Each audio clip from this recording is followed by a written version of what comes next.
One might say that, if Sorrel had owned a single grain of sense that night, she would have put the great wolf out of its misery and gone home to her supper. But then again, if the king had kept his own borders whole, there would have been no ambush in the black heart of the Velwood, and no half-dead creature bleeding into her snare line for a girl to stumble over. So really, when a person followed the thread back far enough, the whole ruinous business was his fault, every last thread of it. Sorrel was the finest tracker in the Grey March and the least regarded soul in it, which she had long ago decided were probably the same fact, wearing two coats. She could read a week-old trail across bare rock. She could set a snare a fox would praise. She could put a dislocated shoulder back in its socket and stitch a gash by firelight without her hands so much as trembling, and none of it had ever once made a single person at Ashford look at her as though she were anything other than the stray the warden had taken in out of the snow when she was 9 years old. A useful stray, a quiet one. That was the whole of what she was, and she had made her peace with it, or told herself she had, which came to nearly the same thing on most days.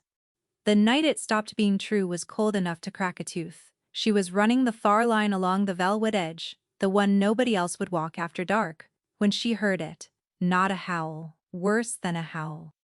A low, broken, laboring sound, the sound a very large thing makes when it has decided to die, and its body has not yet agreed. She should have turned around. The warden standing, order on the great wolves, was as old as she was, and plain as a slap. Any beast of that blood found in the march was to be killed where it stood. No exceptions, no mercy. Because for 3 winters running, the great wolves had been blamed for the raided steadings and the torn flocks, and the shepherd boy they never did find whole. Sorrel had heard the order read aloud so many times she could have said it in her sleep. She went toward the sound anyway. She would spend a great deal of the next year wondering why. She found it in a hollow under the leaning pines, and the size of it stopped her heart for a full breath. It was enormous, black as a well, its shoulder standing higher than her waist, even where it lay crumpled in the frost. And it was ruined. She saw the stub of a crossbow bolt buried below its ribs, snapped off short by something. She saw a long, clean sword cut laid open along its flank. She saw the churned ground and the deep prints of shod horses, wheeling and doubling back, and she read the whole ugly story in an instant, the way she read everything, without wanting to. This was no beast run down in a fair chase. This creature had been hunted by men, ridden down and cut and shot by a company of riders who had known exactly what they were after and had come prepared to kill it. And great wolves did not raid steadings with crossbows strapped to their backs. Someone had lied about these animals for 3 winters. She was suddenly and coldly certain of it. The wolf's eye rolled and found her.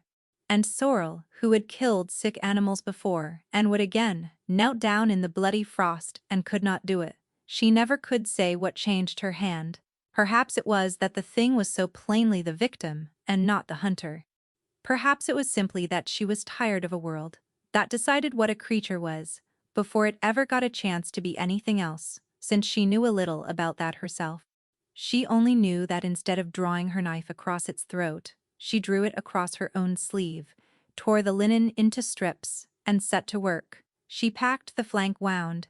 She snapped and drew the bolt, which made the great body heave and a sound come out of it that she felt in her back teeth. She talked the whole while, low and steady, the way she gentled anything frightened, telling it that it was all right, that she had it, that no one was going to finish what those riders started. Not tonight. Getting it out of the hollow nearly killed them both. It could not stand. She could not lift it. So she did the only thing left, which was to fashion a drag from her cloak and 2 green poles and haul the creature over the frozen ground by main force and stubbornness, a hand's breadth at a time, her breath sawing, her palms splitting, until she reached the old bark shelter she had built years ago against the sleet and had never told a living person about. She got it inside. She built up a fire. She sat with her back against its heaving side, because that was the only warmth either of them had, and somewhere in the smallest and darkest hour, she fell asleep with one hand fisted in the black fur, and for the first time in more years than she could count, she did not feel alone in the world. She woke at gray first light to a cold fire and an empty shelter. The great wolf was gone. Not dragged, not risen and staggered out, for she would have woken. Simply gone. From a shelter she had lashed shut from the inside, leaving nothing behind but the dark stain where it had bled, and the ghost of its heat already fading from the ground. Sorrel crouched over the place where it had lain, her heart going hard and strange, and it was then that she saw the track pressed into the soft mud by the door, one single print, and it was not a paw. It was longer than a paw and narrower, and it carried at its forward edge the unmistakable spread of 5 toes, as though for one impossible moment the foot that made it had been trying to remember how to be a hand. Sorrel stood there in the pale dawn, with the hair rising along both her arms, and understood, with the same cold certainty that told her when a trail was old or a storm was coming, that she had not saved an animal at all. The bell at Ashfen began to toll before she was halfway home, and it was not the slow single note that called the march to supper. It was the fast, climbing, frightened peal that meant the worst had happened somewhere, and every soul was wanted at once. Sorrel started to run. She came down through the steadings into a village, turned inside out. Men were saddling in the yard with torches still lit against the dawn. Women stood in doorways, with their arms folded hard across themselves. And in the middle of it all stood Halvard Warden of the Grey March, the man who had pulled her out of the snow and put a knife in her hand and made her into someone who could stand on her own 2 feet, and his weathered face was grey as ash. "There you are," he said, and something in the way he said it, too quick, too watchful, made her slow her steps without knowing why. "Where were you in the night?" "The far line," she said. It was true. She found, to her own surprise, that she did not add the rest of it. "What has happened, Ambush?" said Neva, before the warden could answer, pushing through to grip Sorrel's arm. Neva was the closest thing to a sister she had, and her round face was blotched with fright. In the deep velwood, a whole royal company cut to pieces in the dark. Sorrel, it was the king's own party. The king himself was riding it. The ground seemed to tilt very gently under Sorrel's boots. "And the king?" said young Lem, who was too green to know when to hold his tongue, his voice cracking on it. "The king is gone. Vanished. They have found near every man of his guard, dead in the trees. But of King Corvin there is no body and no track and no word, as though the wood simply swallowed him whole." Sorrel stood very still while the whole shape of the night rearranged itself around her, terrible and complete. A royal company, ambushed by riders who knew their business, a king who left no body. A great wolf, hunted down by armed men and left for dead, not 2 miles from where his guard had died. A track by her door that was halfway to a hand. Around her, the march was already arming for the wrong war. She could hear it in every corner of the yard. The same word passed hand to hand, like a hot coal: wolves. The great wolves had done this, brought down a king and all his guard in the dark, and the warden was calling every man who could sit a horse to ride the velwood and burn the beasts out of it once and for all. Sorrel stood in the middle of that gathering fury, and understood, with a sick and rolling lurch, that she had spent the small hours of the night with her arms wrapped around the very creature the whole Grey March was now sharpening its blades to destroy. And if a single soul in that yard came to learn she had done it, that the warden's own foundling had broken the standing order, and hidden a great wolf, and lied to his face across the morning about it, there would be no trial worth the name. They would hang her from the gate arm by noon, and not one of the people she had lived among her whole life would lift a voice to stop it. A stray was loved only so long as she stayed useful and quiet. She had always known the exact shape of that bargain. She did not say a word of it. She had learned young that the surest way to be blamed for a thing was to be the one who knew too much about it. And she was, whatever else she was, a survivor. Sorrel. Halvard had come close while she stood dreaming, closer than she had noticed, and his eyes were on her face, with an attention she had never once in her life felt from him before. It was the attention she gave a trail. You run that far line every night. You would have been at the velvet edge when it happened. He let that sit. Did you see anything out there in the dark? Anything at all? Think carefully, girl. It matters more than you know. And Sorrel, looking up into the face of the only father she had ever had, felt the small cold hairs stir again along her arms, and heard herself say, "No, nothing, only owls." The lie came out smooth and whole, and she did not fully understand why she had told it, until she saw the flicker of something cross the warden's face at her answer. Not relief. She knew relief. This was the other thing. This was a man who had been braced for a different answer, and was already deciding what to do, now that he had not gotten it. She never got the chance to chase the thought, because that was the moment the tree line moved. It came out of the velvet into the full light of the village yard, and every horse in Ashfin screamed at once. The great wolf. Her great wolf, black as a well, and streaked now with fresh mud and old blood, one flank still crusted where she had packed it, moving on 3 good legs, and a will that plainly outran its body. The crowd broke apart before it with a sound like tearing cloth.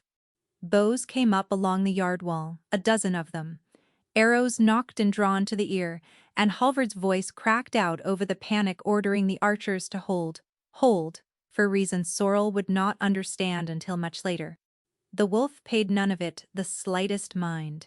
It came through, the drawn bows and the screaming and the torchlight, as though the whole terrified village were so much empty air, straight down the length of the yard, and it stopped in front of exactly one person out of all of them.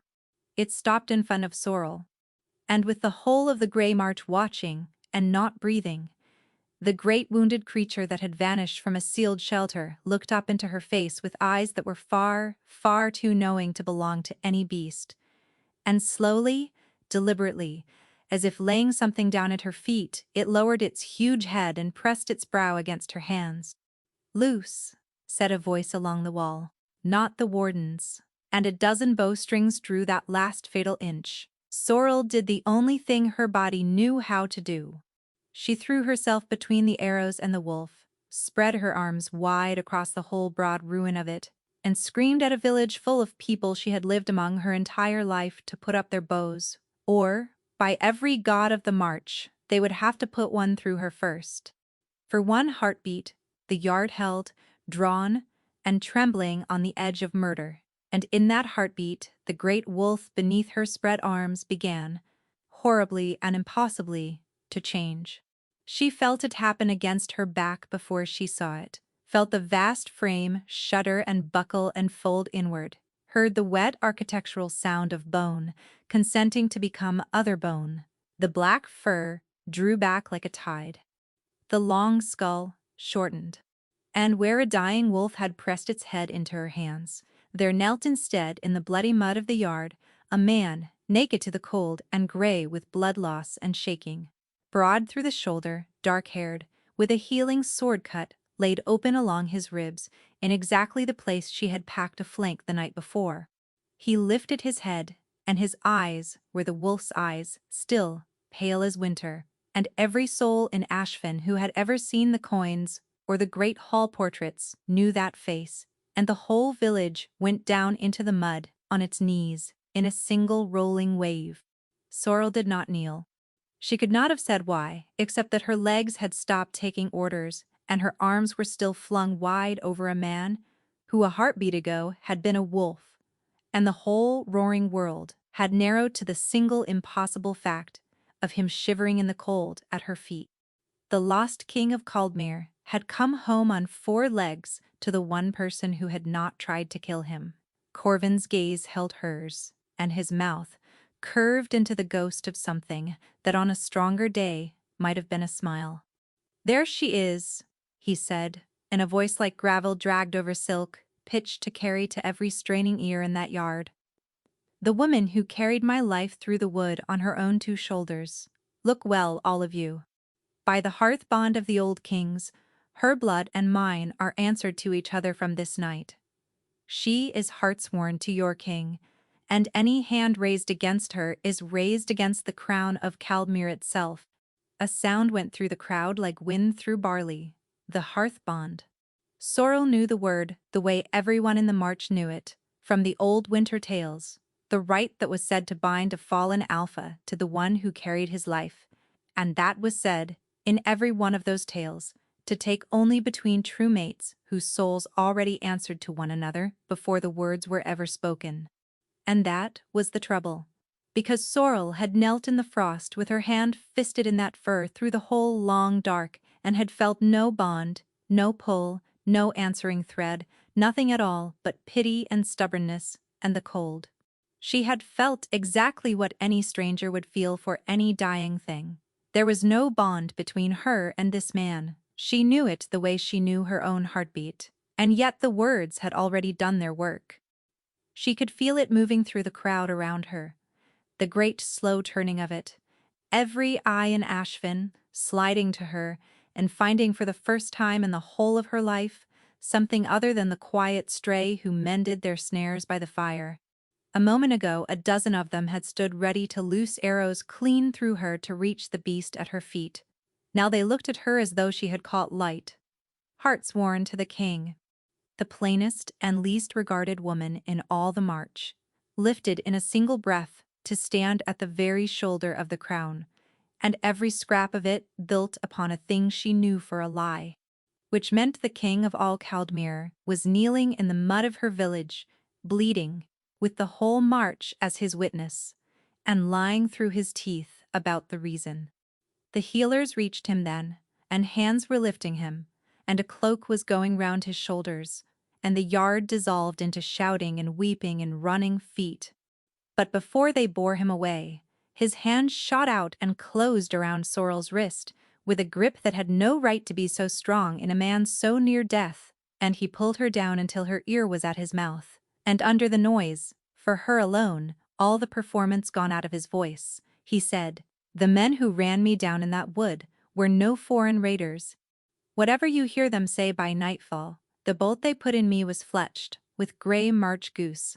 Someone in this valley wanted me dead in your master's own wood." His grip tightened. "So, from this breath forward, you trust no one here. Do you understand me? Not the warden, not your friends, not one living soul in this march, but me. Say you understand." She could not have told anyone afterward whether she nodded or simply stared. His pale eyes searched her face for the answer he needed, and whatever he found there seemed to be enough, because the iron went out of his grip and something almost gentle moved across the ruined lines of his face. "Good," he breathed. "Clever girl. I chose well in the wood, as though any of it had been a choice, as though a dying animal had lain bleeding in the frost and weighed the worth of her soul before it let her save it." And then they were carrying him through the healer's door, and it was closing, and Sorrel was left standing alone in a yard full of kneeling strangers, bound by a bond she had never felt to a king she did not know, marked before the whole world, with his warning going round and round in her like a stone dropped down a well. Grey March goose. She knew that fletching. She had watched it made 1,000 times by the fire on winter nights. She had watched the warden's own hand make it. They put the king of Caldmere in the healer's loft above the byre, because it was the warmest, dry room in all of Ashvin, and because a village that did not know it was hiding a king could not very well gossip about where he slept. For 3 days old Wynne, the healer, kept her from him, guarding her patient like a badger guards a set, saying only that the fever had him and the wound had gone deep. So Sorrel fretted in the yard and mended snares. She did not need to mend, and felt the whole village watching the stray who was suddenly bound to a king. On the 4th day Wynne stumped down the ladder and said the fool was asking for her. He was sitting up when she climbed into the loft, propped against a bolster with the long sword cut freshly dressed along his ribs. And even grayed with fever, he had the ease of a man who had never once doubted that a room belonged to him the moment he entered it. His pale eyes found her and warmed, and it did something to her pulse that she resented immediately and thoroughly. "There she is," he said, "my rescuer, come to make certain I have not died and made a widow of you already." "You should not jest about it," she said. "Do you know what you have done to me? I saved your life," he said mildly. "There were a great many drawn bows in that yard, if you recall, and every one of them pointed at the pair of us. You bound me to the crown before the whole march, in a rite that is supposed to take only between true mates, and we both know there is no such thing between us, because I felt nothing." She had not meant to say it so boldly. It came out of her the way the truth always did, unasked. "So, do not call me your rescuer, and do not call me your heartsworn, and do not smile at me like that. Tell me the truth. Why me?" For a moment he only looked at her, and the charm banked down in his face to something steadier and far more dangerous to her peace of mind. "Because you are the one soul in this valley I know for certain did not try to murder me," he said. "A company that knew my road and my hour ran me down in the deep wood. That is not a thing a stranger arranges. Someone close to my own counsel sold me into that wood. And then a border trapper, with no reason on earth to love me, found me bleeding, with the standing order of this march demanding my death, and no witness to say she had disobeyed it. And instead of the safe and sensible thing, she tore up her own sleeves and carried me home. You could have let me die, and no god or man would ever have known. You did not. That is the only oath in the march. I trust tonight, and I mean to keep it close. So, heartsworn you are." It was a very good answer. That was the trouble with him. She would learn. He gave very good answers, and wanting to believe one was exactly how a careful person got herself made a fool. "And what am I meant to do with that?" she said. "Besides be gawked at. You are meant to find me the truth." Pain crossed his face, and he mastered it. "I cannot move against whoever did this. Not yet. The one man in the march with the horses and the standing to arrange it is the warden, and if I accuse Halvard with nothing but a fletched bolt, half the border takes up arms for him by nightfall, and the true hand behind it vanishes. I need proof no living man can argue with, and eyes in this valley that are not the warden's eyes." His gaze held hers. "I need the best tracker in the Grey March to read me the wood, and to go where she must and ask what she must, in the king's own name. Astray, they tell me, not any longer. From this hour you answer to the crown, and no one beneath it, and no man in Ashfin may bar a door to you or hold his tongue when you ask." Sorrel stood in the low loft and could not immediately make her mouth work, because no one in the whole of her life had ever handed her a thing like that, and she had long ago stopped expecting them to. "You do not even know if I am any good," she managed. "You carried a wolf the size of a horse 2 miles over frozen ground on a drag made of sticks," he said. "I think you will manage." So the next morning, with the king's own ring cold on a cord around her neck, Sorrel took him back into the Velwood. He should not have come. Wynne said as much. But he would not let the wood be read without him, and so he rode, slumped and gray, while Sorrel walked, and she did not mind the pace, for it let her read the ground and feel him at her shoulder, watching her work with an attention that had nothing mocking in it. She read them the whole story out of the frozen mud. Here the riders had waited, and long, for the droppings were trodden and old. Here they had let the royal party pass, and closed the road behind. Here the king's own mount had gone down. She crouched over the churn of it and traced with one finger the shape of a thing that made the cold settle in her chest. "They knew you would run as the wolf," she said. "See, they did not chase the man. They spread wide and drove the way you drive a stag, to a standing line. They came into this wood already knowing what you are." She looked up at him. "Corvin, only your own counsel knows that you shift. You told me so yourself."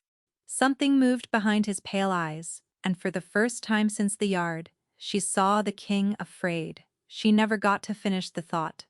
Her wolf caught it a breath before her ears, did the wrongness in the wood, and she was already dragging his rein down when the first crossbow bolt sang out of the pines and buried itself in the tree where his throat had been.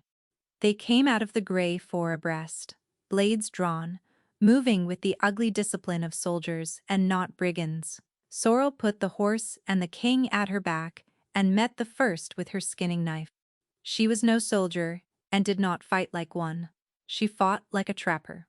She let the big man's own rush carry him past her onto her blade, took the second across the back of the knee, so he folded, screaming, and when the third came in high, she went low and put her shoulder in his belly, and him in the frozen stream.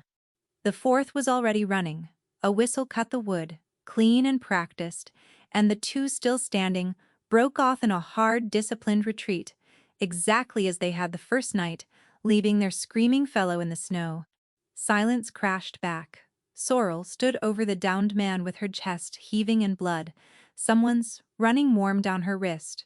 Behind her the king had not moved, had not so much as reached for a fallen blade, and when she turned on him, he was watching the tree line with an expression of cold, tired, terrible patience. "You knew," she said. The understanding arrived all at once and left her shaking with more than cold. "You are letting yourself be seen out here. You are the bait. You wanted them to come again." She stared at him. "Who are you?" "A king does not use his own throat for a lure. A king who cannot trust his own guard does whatever will end it fastest," he said quietly. "Now, are you hurt?" She was not listening. She had gone to one knee, beside the man whose leg she had opened, and pulled the wrap down off his face, and the whole wood tilted, because she knew him. She had shared bread with him, had laughed at his jokes across the warden's own fire.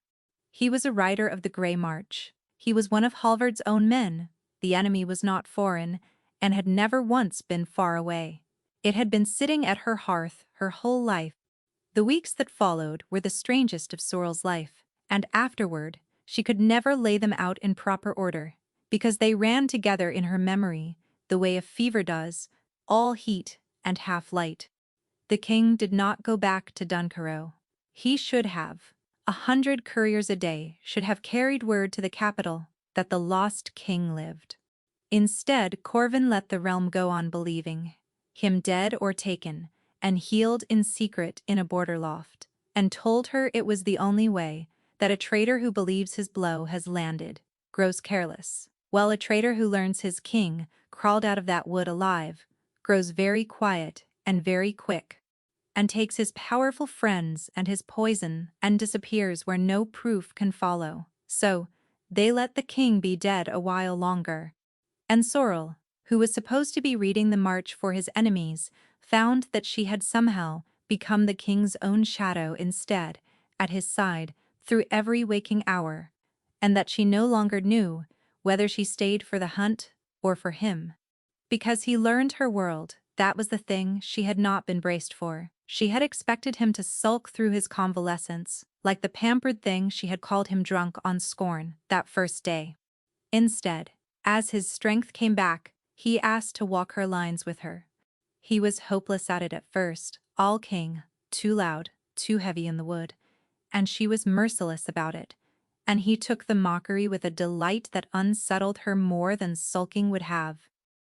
And then one gray dawn he moved through the pines beside her without a single twig betraying him, silent as the wolf he was, and grinned at her, sideways when she noticed, pleased as a boy who had solved a riddle, and something in her chest turned right over and would not turn back. He came to the frozen tarn where she checked the marten sets, and stood too close in the cold, and when she showed him how to read the small, clean print of a marten in the snow, he bent his head over her hand, and she felt the warmth of him all down one side and lost the thread of her own words entirely. He learned the names of the border folk and remembered them, which no king had ever bothered to do, and made old Win blush like a girl, and taught young Lem a wrestling throw, and sat by the warden's fire, making easy talk, while the warden watched him with flat eyes and Sorrel watched them both, and felt the ground grow thinner under her every day. And in the dark of her own narrow bunk, when the watches were done, her traitor mind went straight to him and would not be called back. She thought of his hands. She thought of a great deal more than his hands, alone with her own breath gone shallow in the cold, and hated herself for it in the morning, and did it again the next night just the same. She did not know which man she wanted. That was the whole misery of it. The charming king who slid every hard question sideways with a jest, or the tired one underneath who had asked, very quietly one night, whether she thought a man could be a good king and a lonely one at the same time. She wanted things she could not have, she always had, and wanting them out loud was exactly how a stray got taught, again and again, the precise dimensions of her place. It broke, in the end, the way a hard frost breaks. All at once, and with a crack. He had come to the drying shed late, where she was scraping a hide by lamplight, because she could not sleep and would not lie there wanting him, and he sat on the bench across from her and did not say anything clever for once, only watched her work with the lamplight moving on his face, and she could not bear it. "What do you want from me?" she said, and the blade stilled in her hand. "You will not tell me what you are truly after. And you will not leave me be, and I cannot keep on like this, Corvan. I am not built to want a thing I cannot keep. And you are teaching me to want." For a long moment, the only sound was the lamp. Then he stood, and came around the bench, slowly, the way she had seen him move on a frightened horse, giving her the whole while to tell him to stop. She did not tell him to stop, and if there is nothing beneath it, he said low, if for once in my life, the thing I am after is only the woman scraping a hide in a cold shed, and no scheme at all, what then, Sorrel? He was close now, close enough that she had to tip her chin to hold his eyes, and she was looking at his mouth, and she was so tired of being careful. Then, stop talking, she said, and show me. He did. What she remembered afterward was not the order of it, but the whole of it. His hand coming up into her hair as though he had wanted to for weeks, and only now let himself. The way he said her name like, it was the only word he knew. And under it all, undoing her, the plain, helpless fact of a man who wanted her for no reason on earth but herself, aimed at her, at Sorrel, the stray, the useful, quiet one, who had been wanted for her hands and her knife, and her silence her whole life, and never once for this. It folded her resistance in half. She stopped being careful. And the cold shed and the whole hard world went away, and there was only him, and the lamp burned low, and for once she let herself be held by something that asked nothing of her at all. It was not a scheme. It was not the hearth bond, and it was not the crown, and it was not the hunt. It was only a man and a woman, and the plain true fact of them at last, in the dark. And much later, spent and warm and tangled with him under his cloak, while the lamp burned to nothing, half asleep against the steady drum of his heart, Sorrel felt something brush the very edge of her senses that should not have been there at all. A thread, a warmth that was not her own warmth, come from somewhere just past the border of herself, there and then gone before she could turn her mind to catch it. She was too far gone towards sleep to chase it. She told herself she had imagined it. She was wrong, but she would not learn how wrong for a little while yet.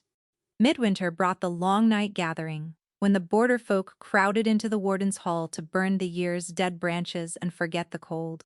Sorrel had guarded the edges of a dozen such gatherings and never once been a guest at one, and now she stood in the hall in a borrowed gown of deep green wool, the stray in her finery, wanting badly to be back in the drying shed with a hide and a knife and no one looking at her at all.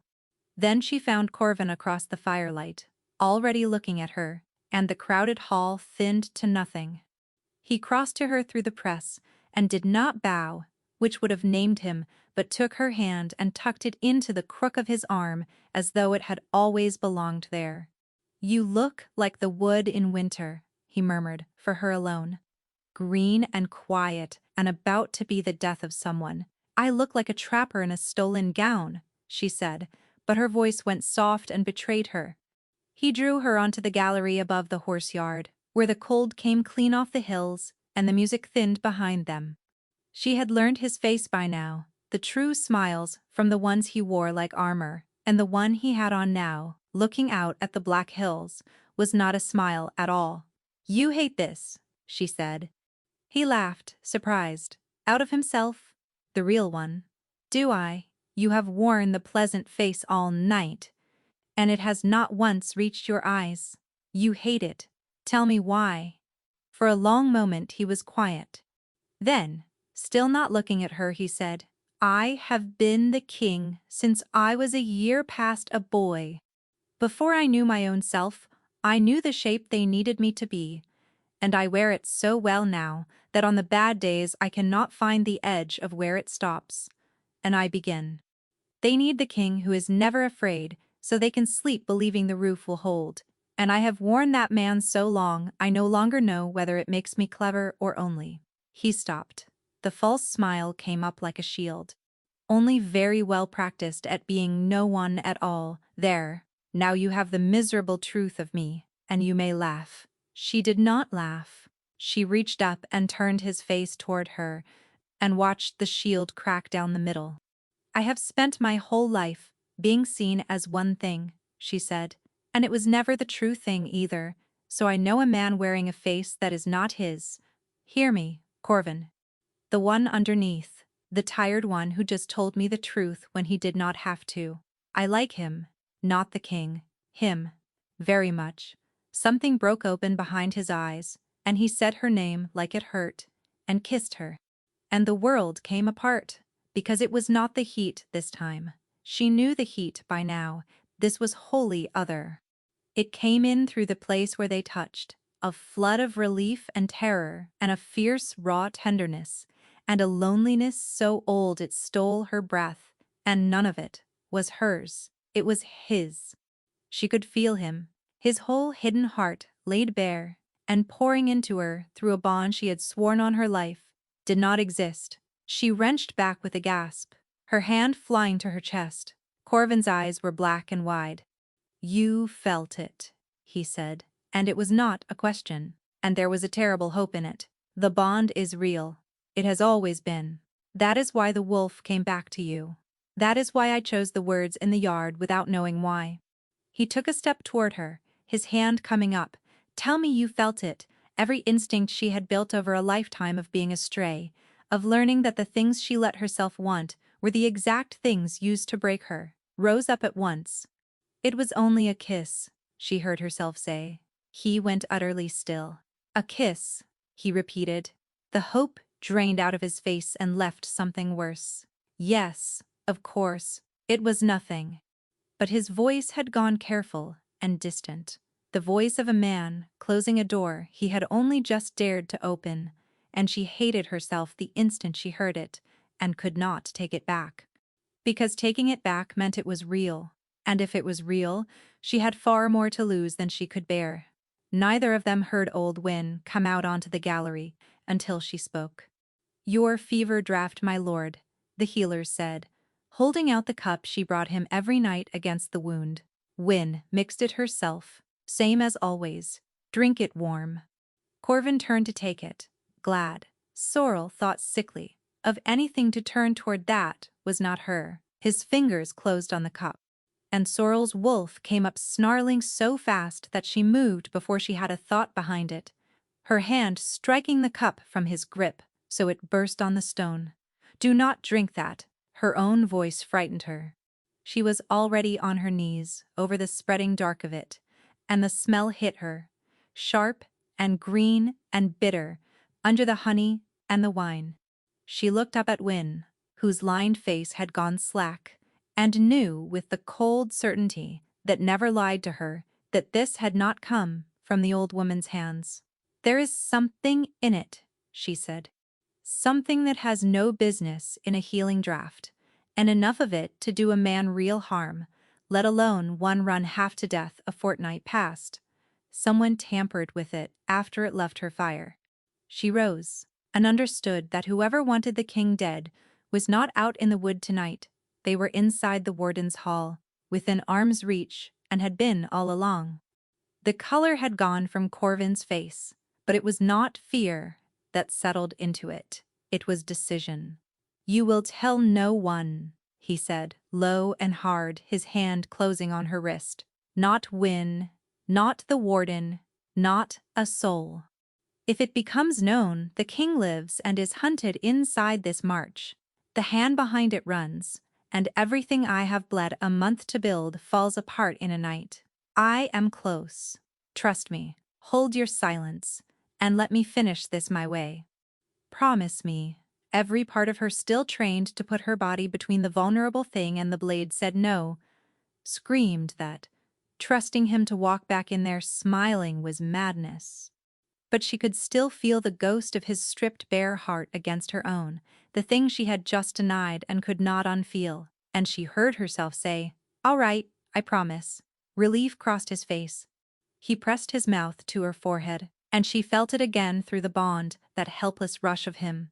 And then the king slid down over the man, like a visor coming shut, the easy grace, the pleasant face. "Wait for me," he said. "I will not be long." She nodded, because her voice had stopped working. He kissed her once more, and was gone into the light and the music, leaving her on the cold gallery, with the sharp bitter reek and the broken glass and the sick knowledge that she had lied with her promise the moment it left her mouth. He had walked back into that laughing crowd, as though no one had just tried to murder him, and she was not built to stand still and let it happen. She gave him a slow count of 30. Then she followed. She kept to the edges the way the wood had taught her, watching him slip through a side door in a lull, the pleasant face falling off him the instant he believed himself unseen. She followed him down a stair into the cold dark of the warden's own wing, along a passage she knew, toward a door she knew, and her heart began to slam, because only one thing was kept behind it. The warden's strong room, where Halvard held the March's records and his private letters under lock.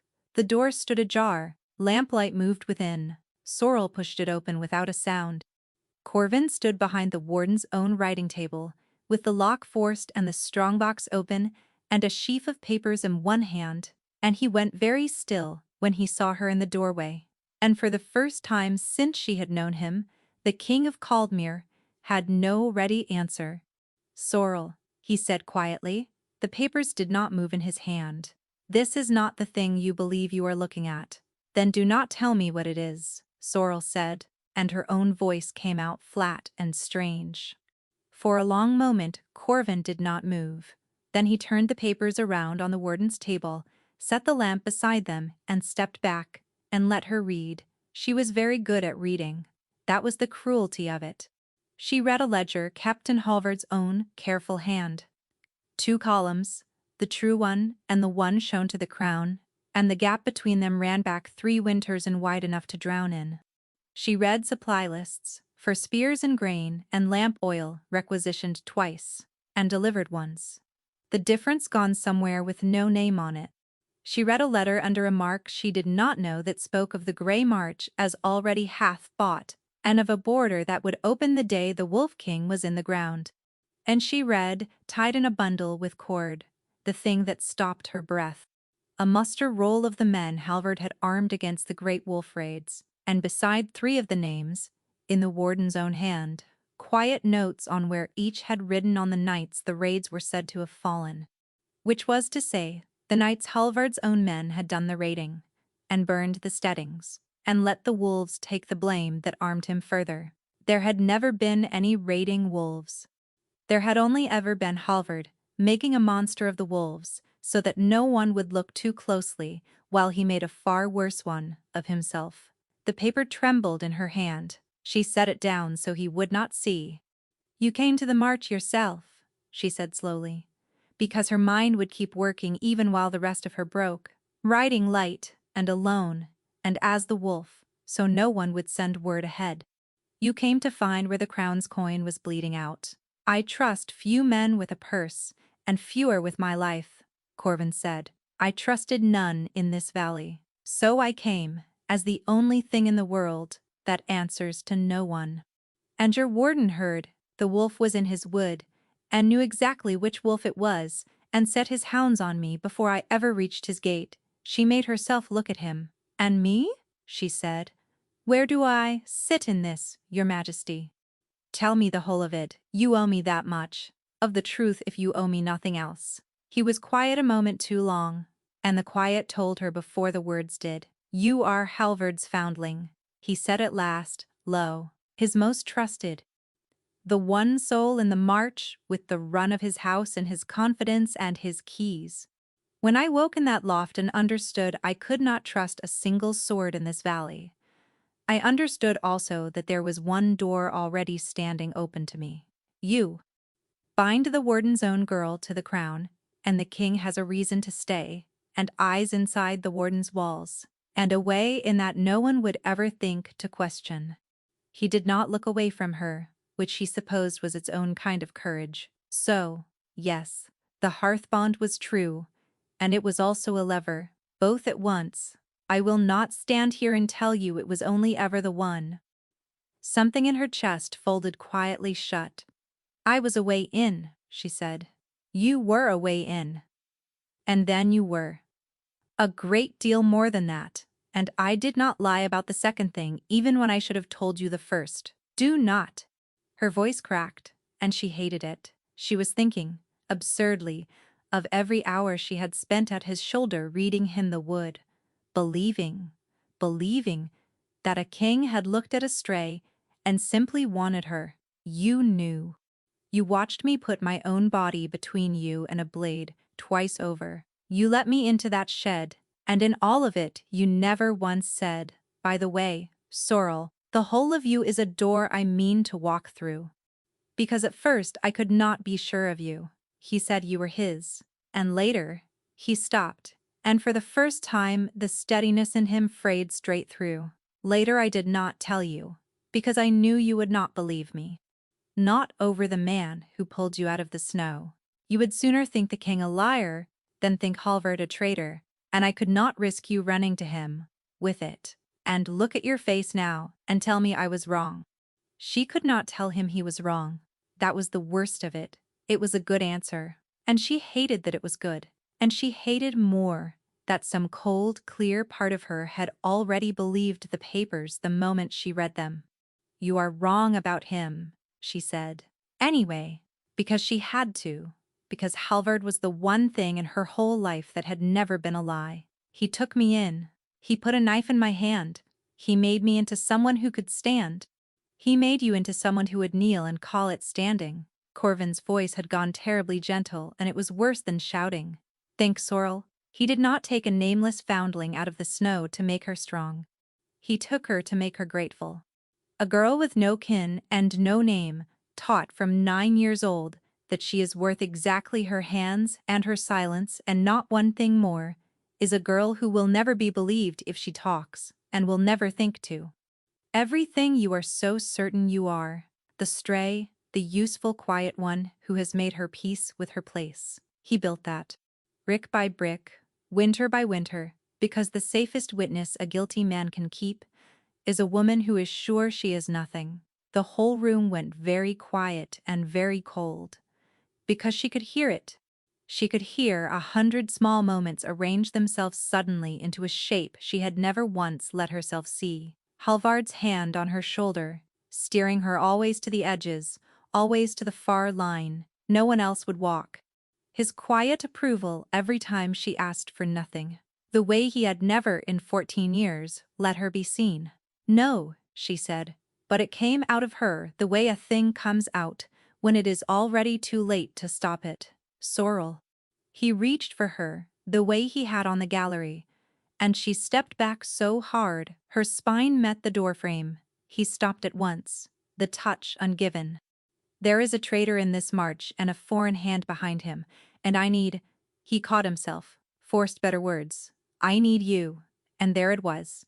Even now, even with her whole heart in pieces on the warden's floor. "I need you.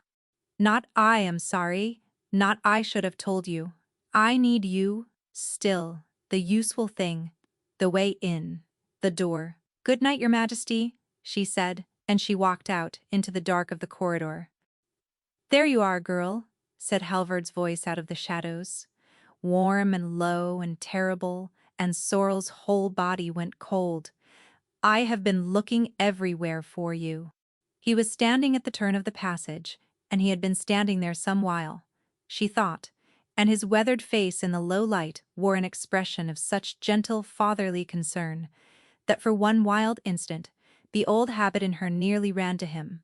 He opened his arms as he had when she was small and the world had frightened her. "You are white as death," he said. "Come here. Come. Tell me what he has done to you." And because it hurt too much to hold, and because 14 years of being his does not wash off in an hour, Sorrel found herself moving toward the only father she had ever had, even as the cold, clear tracker in her stood very still at the back of her skull and began, quietly, to count. "He used you," Halvard said against her hair, and his arms came around her, and they were the same arms that had carried her out of the snow. "The king. I know all of it, child. I have known for days. He is not what he shows you." He drew back to hold her at arm's length, searching her ruined face. "Listen to me now, because we have very little time. The man you have been sheltering is not a wronged king hunting a traitor. He is a mad one. The rot in this march has frightened him past all reason, and he means to burn it out. Ashvin, every steading, every soul who might have seen too much or spoken too freely, and that means Neva, girl, and that boy Lem, and old Win, and you. He has a royal host, 3 days' ride behind him, and orders written to put the whole valley to the sword by his own hand. Those papers he waves about are his own forgeries, planted to make the slaughter look like justice." Sorrel stood very still inside his grip and made her face crumble, which was not hard, because a part of her wanted to believe him more than she had ever wanted anything. "What do we do?" she whispered. His eyes sharpened, and she felt his relief come off him like heat, and she filed that away too. "The envoy of Vosk sits at the parley in the great hall this very night," he said. "A neighbor, a friend to the march. If we lay the truth before him first, before the mad king can twist it, then no crown in the world will stand behind a tyrant who burns his own border. Vosk will steady the march. Good houses will steady the march. And you and I will be safe, and all our people with us." His hands tightened, kind and certain. "But it cannot come from a warden. They will say I grasp for power. It has to come from someone they will believe without question. It has to come from you." The king's own hartsworn, telling the envoy with her own mouth what the king means to do. No one alive will doubt her, and there it was. The whole shape of the trap, laid out gentle and complete. Because Sorrel had been counting, the way he had taught her, without ever meaning to teach her this. She had counted the horses she had passed in the yard, saddled and provisioned, and standing ready in the cold. Far too many for a warden, who had only tonight learned his king was alive. She had counted the days. Halvard said Corvin had ridden here mad with a host 3 days behind, but she had walked the wood with the king for a month, and no host had come, and she had counted, over and over, without wanting to, the fletching. Grey March goose, worked in a way she had watched exactly one pair of hands work it 1,000 winter nights. The bolt that felled the Wolf King in the Velwood had come off the warden's own bench. Halvard had not learned the truth tonight. Halvard was the truth, and the Mad King burning the march was not a warning.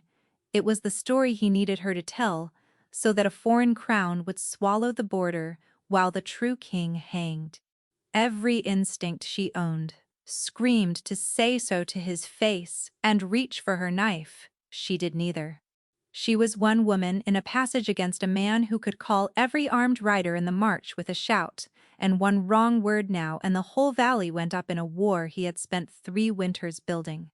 So, instead, she pressed her wet face into his coat, and let him believe he had her, and said, in the small broken voice of the grateful stray he had built, "All right, I will tell them everything. Only do not let him hurt Neva." "That is my good girl," Halvard said, and stroked her hair, and led her toward the great hall. And it was the longest walk of Sorrel's life. She had nothing. No proof in her hands, no sword at her back, no soul in that hall who would take a foundling's word over a warden's. She had only the truth, and one chance to turn his own trap over on top of him, in front of the one audience powerful enough to matter. And if she reached too soon or too late, the border burned and the king with it. The great hall of the March seat was full of firelight and hard men. The envoy of Vosk sat in the place of honor, a lean grey lord named Varin, with a chain of office and clever, patient, hungry eyes, and around him his own guard, and around them the men of the march, and standing apart near the high hearth, pale and straight and watched on every side by riders who did not yet know they were the wardens and not the crowns, was Corvin. He looked up when she came in on Halvard's arm, and for half a heartbeat, his whole face opened toward her like a door in winter. Then he saw whose arm she walked in on, and the door shut, and something in his eyes went out. And she understood he believed she had gone to bury him after all. "I am sorry," she told him, with no words at all. "I should have believed you in the strong room." "Believe me now, my lord envoy," Halvard said, bowing low, his voice filling the hall, grave and grieved and perfect. "It shames me past bearing, but the safety of every soul on this border compels me. The man at your left hand, your host and your king, means to put the whole Grey March to the sword." A ripple went through the hall. He let it swell. "You need not take the word of a warden, who might be thought to have his own ends. Take the word of the king's own heart sworn, who loves him, who has every reason on earth to shield him, and cannot." He held out one hand toward her, all tenderness, the trap swinging shut. "Sorrel, tell the envoy of Vosk what your king intends." Every face in the hall swung to her. Varin of Vosk leaned forward, hungry. The riders waited. And Corvin looked at her with the flat, ready, terrible calm of a man watching his own execution and refusing to beg. Sorrel lifted her chin and looked the envoy of Vosk full in his clever grey eyes. "He intends nothing of the kind," she said, and her voice did not shake at all. "There is no host. There is no order of burning. There is no mad king in this hall tonight, my lord. There is only a traitor, and he is the man whose arm I walked in on, and I will prove it to you before I leave this floor." The hall snapped tight as a drawn snare. Beside her, Halvard went rigid, and the grief fell off his face like a mask off a wall. "She is distraught," he said, and there was iron under it now. "The king has turned her head. She does not know what you said the king rode here mad with a host 3 days behind him." Sorrel cut across him loud and climbing, throwing it to the whole hall.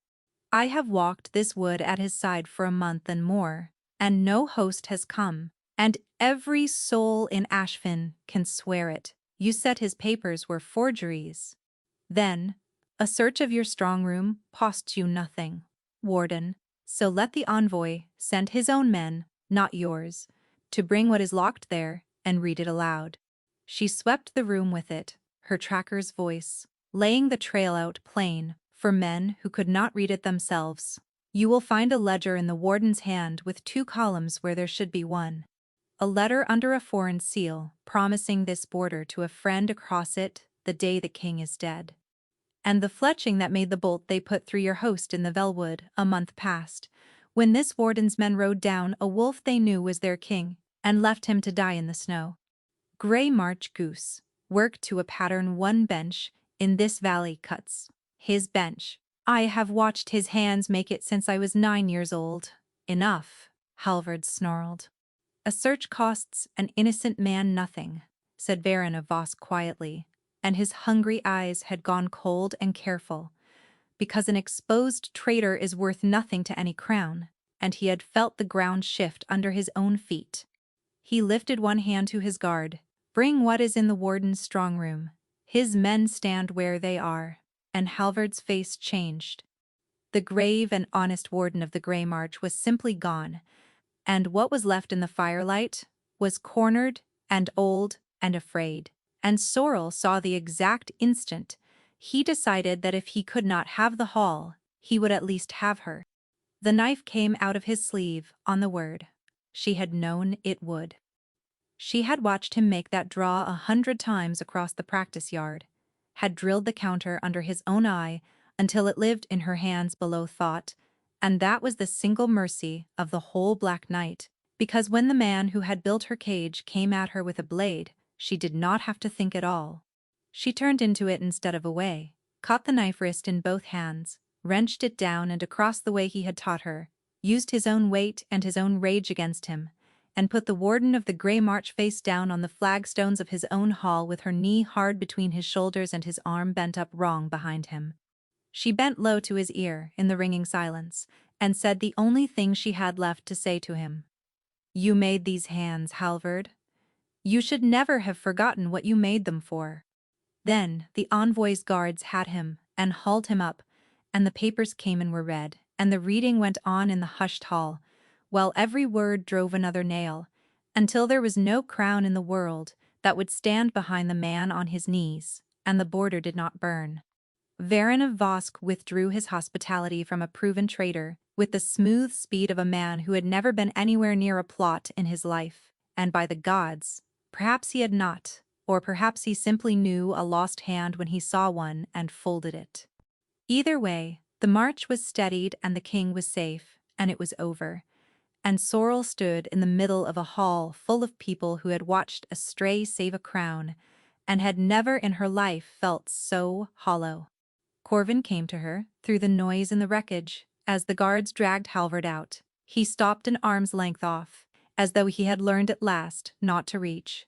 "You saved my life," he said low, only for her again.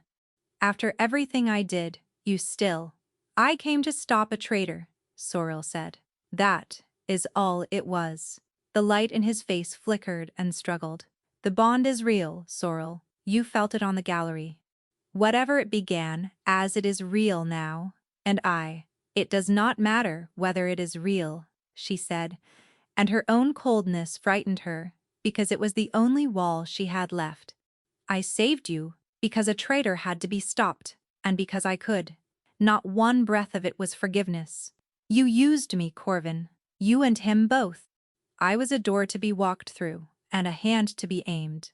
First to the man who raised me, and then to the man She stopped. She would not give him the end of that sentence. "I am finished being a useful thing for men who love what I can do for them, and call it loving me. That is not," his voice broke. "Sorrel, I love you. I do not care how it began." "That does not change what it changes everything," she said. "Do not follow me."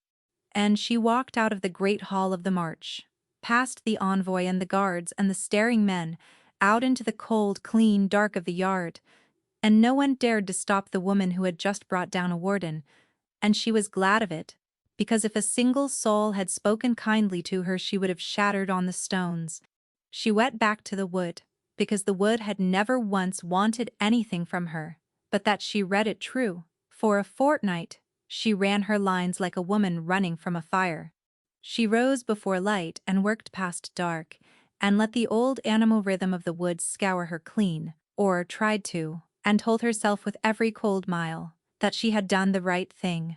The only thing, that a woman who had been made a lever twice over was entitled to lay the lever down and walk away and belong to no one but herself at last.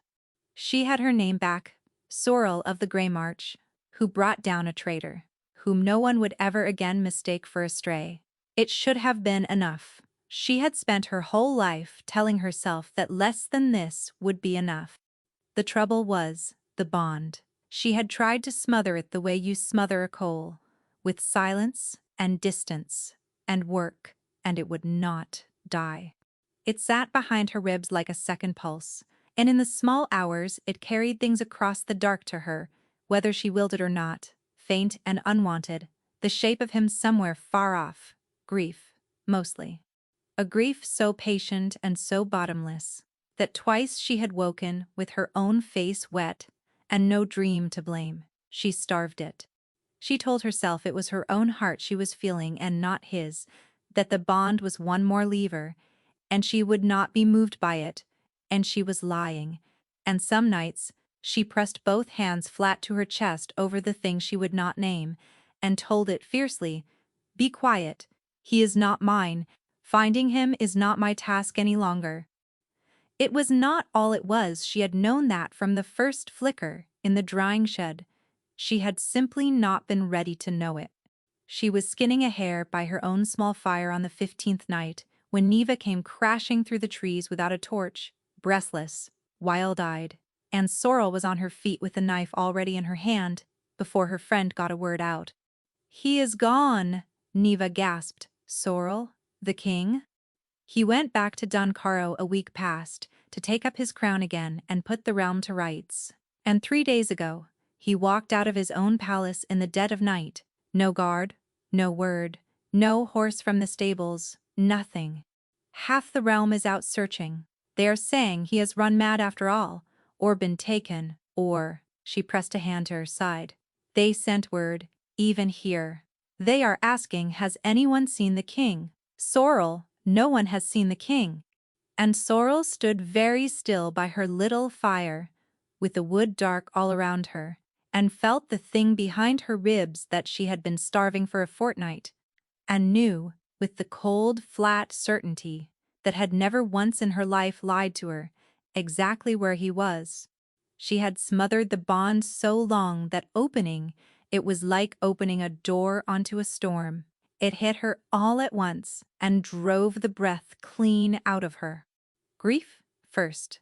The bottomless grief she had been catching the edges of for a fortnight, and under it, a weariness with no floor. And under that, his thoughts, drifting and loose, unspooling the way a man's do when he is drunk enough to stop them making sense. Not dying, she held to that, not wounded, not taken, only lost, and low, and far into his cups, somewhere in the cold, alone, and under all of it, faint and steady and pulling like a rope drawn taut between them. She was moving before she had decided to. She left the hare in the fire and Neva calling after her, and followed the bond into the black of the velwood, the way she had followed 1,000 trails at a dead run, reading a path no eye could see, and she understood where it was taking her a long moment before she got there. To the hollow under the leaning pines, to the old bark shelter she had built years ago and told no living soul about, to the exact place where, on the coldest night of her life, she had once carried a dying wolf to safety. He had gone back to where she saved him. She came through the last of the pines and stopped, her heart slamming, braced for the worst, for a body, for blood, for a hurt she could not mend. There was only the king of all Caldmere, sitting on the frozen ground, with his back against her old bark shelter, his fine dark coat filthy, and his crown nowhere in sight, and a wineskin gone slack and empty in one loose hand, talking earnestly and at great length, and very slurred, to a small and profoundly unimpressed fox that had frozen halfway across the clearing and plainly wished it had gone the other way. "And the thing you must understand," Corvin was telling the fox, with enormous care, "is that she is entirely right. That is the worst of it. I did use her. I built a whole tenderness on top of a lie and told myself the tenderness made the lie into something else. And it does not." The fox did not see. The fox took a slow step backward. "No, stay. I am apologizing." He gestured with the empty skin. "I have apologized to a great many trees on the way here. You are the first creature with the courtesy to have a face." Sorrel stood at the edge of the clearing with her hand pressed over the bond, and felt the whole wreck of him pour through it undefended. No mask, no crown, only a man who had drunk his way across a kingdom to grovel to the wildlife in the one place that had ever been kind to him. The fury came up, bright and hot, alongside the flood of relief. Because he was alive, he was safe. He was an idiot, and she was going to kill him. "You are talking to a fox," she said. Corvin's head came up. His whole ruined, miserable expression cracked wide open into something so undefended and so hopelessly glad that it hurt to look at. "Sorrel," he breathed, and through the wide-open bond, she felt it slam into him all at once, disbelief and joy, and a longing so naked she nearly looked away. The fox took its chance and fled. He did not notice. "You made it very easy," she said, low and shaking. "No guard, no word. Half the realm thinks the king is dead again, and this time only because the king wished to feel sorry for himself in a wood." "I could not stay there," he said simply, and the drink had stripped every clever thing out of him and left only the true ones. "In the palace, with all of them needing the easy king and you not in it. I stood in that great cold hall, and I could not find the edge of the mask anymore, could not find where it stopped, and the only place I have ever taken it off is a cold shed, at the edge of the world, where a woman told me she liked the tired man underneath. He swayed where he sat, so I came to the only door I have ever walked through, as myself. I know I walked through it once as a liar. I came anyway."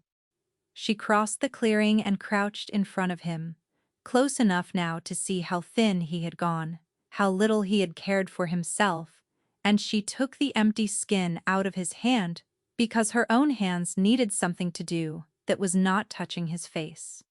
"You cannot mend a lie by drinking in the snow," she said. "No," he agreed gravely. "I have found that, repeatedly, a wretched ghost of his old charm surfaced and sank. But there is a thing I have been meaning to ask you, and I could not find the courage for it sober, which is precisely the wrong way round. And I am asking anyway because I am tired of being a coward." He drew a breath. The whole of him steadied around it, the way the wood steadies before snow. "You saved a monster once, when the whole world had a standing order to put it down, and it would have been easier to let it die. You did not. You looked at the thing everyone was certain was a beast, and you decided for yourself what it was, and you carried it home." His voice had gone very low and very raw. "I am the monster, Sorrel.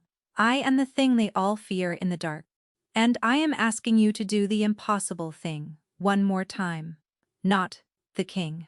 Not the hearth bond, not a lever, not a door, not a useful pair of hands. Me. The man under it, who is not easy and not whole, and has nothing to offer you but the truth, from here on out, and the whole of his own stripped heart. Choose me the way you chose to save me. I dare you." The wood held its breath. Sorrel looked at him kneeling half in the snow, wrecked and undefended, asking for the first time since she had known him for a thing he had no way to make her give. "You are drunk," she said, but her voice had gone soft as falling snow and betrayed her utterly. "Catastrophically," he agreed. "Then you will not remember asking. I will remember every word of this until I die." She reached out and pushed the filthy hair back from his face, and felt through the bond the wild, fragile hope of him leap up like a struck flame. "Ask me again when you can stand," she said. "Sober, in daylight, with your crown on your head, and every clever word back in your mouth, and every reason to choose the easy thing instead. Ask me when it cost you something, when you have to mean it, in front of the whole cold world, and not just a fox in the dark, and we will see what I say." "That is not a no," he said, with the fierce, drunken triumph of a man clutching the one plank in a wide sea. "No," she agreed, "it is not a no." And then the king of all Caldmere listed slowly sideways and passed out cold against the old bark shelter, exactly where a dying wolf had once passed out against her hand. And Sorrel caught his head before it struck the wood and lowered it into her lap, and sat there in the deep cold, with the man who had returned alone to the place she saved him. And felt herself smile. For the first time in a fortnight, she built up a fire and wrapped him in her own cloak. And near dawn, with his breath gone slow, and even against her knee, she bent and pressed her mouth to his cold brow, the way you seal a thing you have decided to keep, and whispered into his filthy hair, "Ask me tomorrow, and find out." In the end, it took him the better part of the spring. He asked her sober, the very next day, gone gray and sheepish, and clutching his aching head, kneeling on the frozen ground in the cold, clear light, exactly as she had told him to, and she looked at the sorry state of him, and laughed until she cried and told him to ask again when he did not smell so strongly of yesterday's wine. So he did. He took the crown back up and set the realm to rights, and hunted down the last threads of Vosk's coin to their root, and through all of it he asked her. He asked in the war room, until his own council learned to leave the chamber whenever the king got a certain look about him. He asked on the east wall of Dunkero, with the wind taking the words half away. He asked her badly and beautifully, and once with a foolish quantity of the first spring flowers, and every time she told him to ask again tomorrow, not because the answer was in any doubt to either of them any longer, but because she had spent her whole life being the one who wanted and was never chosen. And she found she was in no hurry at all to stop being every single day the woman a king would kneel in the mud to ask. Then, on one perfectly ordinary morning, with no scheme and no crown between them and the spring coming green over the grey march at last, she looked at the man grinning hopefully at her across a plain breakfast, and she said, yes. The whole of the march came out for it, and half the realm besides, and they marveled at the strange rightness of it. The Wolf King nobody had ever quite trusted, and the border foundling, who had seen the man behind the beast, when the whole world had a standing order to put him down. He wore no mask at the vows. That was the thing the old women talked of after, that the king stood up before all his people, and let them see the whole unguarded truth of his face, and wept without shame when he said the words. And she had known he would, and had told him so, and had not thought that she herself would, and was wrong about that. And the bond gave her away before her own eyes could, and he laughed at her through his own tears, and she stopped caring who saw. You are stuck with me now, he murmured when it was done, his brow against hers. The whole march witnessed it. There is no returning a wolf, once it has followed you home. I am the one who carried you home, if you recall, Sorrel said, in the snow, on a drag made of sticks. Best decision of your life, said the king. It was rather a lot of work, she said, but she was smiling, and she did not argue when he kissed her, and she never did take it back. They say in the grey march still, that the great black wolf everyone once feared sleeps now at the queen's own hearth, and that every deep winter, on the coldest night, he slips out into the velwood alone, and runs to a certain hollow under the leaning pines, and waits there in the dark, and that she always knows and always comes. So really, if you followed the whole thing back far enough, past the crown and the traitor and the poison and the long spring of asking, it began with one stubborn woman who looked at a bleeding monster the whole world wanted dead and decided for herself what it was and carried it to safety. She never did regret it. So, tell me, at what point did you forgive Corvin? Was it the moment he laid the whole truth bare, on the warden's table with nothing left to hide behind? Or only when the great wolf came crawling back alone, to the one hollow in all the world where someone had once been kind to it?